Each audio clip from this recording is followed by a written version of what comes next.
Hello friends, அஸ்ஸலாமு அலைக்கும். Welcome to சல்காஸ் கிச்சன். இந்த சீசனுக்கு இந்த காலத்துக்கு நமக்கு ஏதாவது சூடாக குடிக்கணும். மழை பெஞ்சிக்கிட்டு இருக்குது, குளிர்காலம் ஆரம்பிச்சிருச்சு.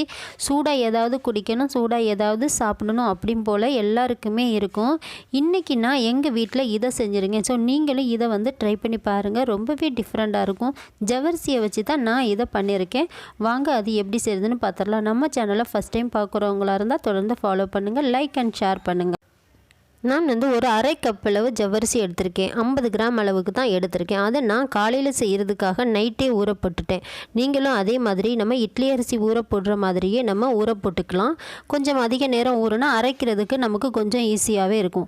இது அவ்வளோத்தையும் நல்லா கழுவி சுத்தம் பண்ணதுக்கப்புறம் கொஞ்சமாக தண்ணி ஊற்றி அதை மிக்ஸி ஜாரில் போட்டு நல்லா இந்த மாதிரி அரைச்சி எடுத்துக்கோங்க.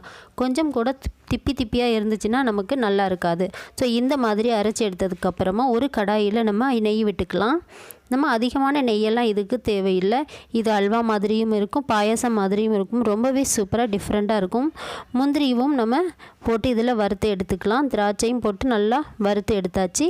கொஞ்சம் லைட்டாக பபிள்ஸ் மாதிரி வரும் பாருங்கள். அந்த டைமில் நம்ம இதை எடுத்துடலாம். இது ஒரு பாத்திரத்துக்கு மாற்றியாச்சு. ஒரு கப்பு ஜவ்வரிசிக்கு 2 கப் அளவு நான் ஜீனி எடுத்திருக்கேன். இதுக்கு நம்ம வெல்லம் போட்டு கூட செய்யலாம். வெல்லம் போட்டு செய்கிற நேரத்தில் அதுக்கு நம்ம கேரமல் ரெடி பண்ண தேவையில்லை. இன்றைக்கி வெல்லம் எதுவுமே ஆட் பண்ணாமல் கொஞ்சமாக டிஃப்ரெண்ட்டாக நம்ம பண்ணியிருக்கோம்.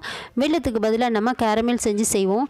இதோட வாசம் நிறைய பேருக்கு பிடிக்காதவங்க நீங்கள் வெல்லம் போட்டுக்கலாம். ஆனால் எனக்கு இந்த டேஸ்ட் ரொம்பவே பிடிக்கும். இது ரொம்பவே சூப்பராகவும் கூட இருக்கும்.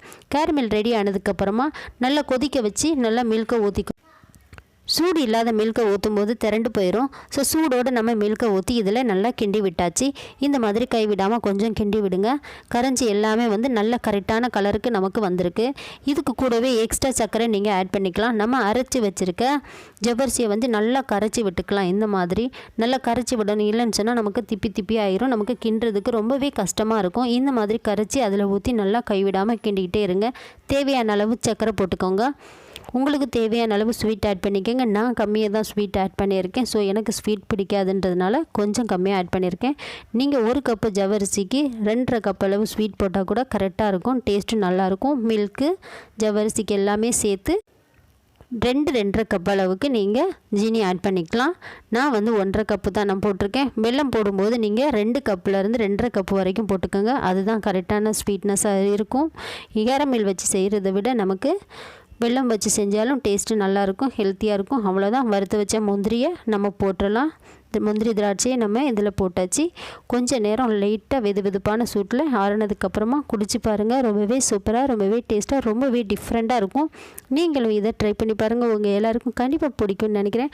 பிடிச்சிருந்தால் லைக் அண்ட் ஷேர் பண்ணுங்கள். முக்கியமாக நம்ம சல்காஸ் கிச்சன் சேனலை தொடர்ந்து ஃபாலோ பண்ணுங்கள். அப்போ தான் நம்ம போடுற வீடியோஸ் உங்களுக்கு உடனுக்குடன் கிடைக்கும். Thank you friends. தேங்க்யூ ஃபார் வாட்சிங். பாய்.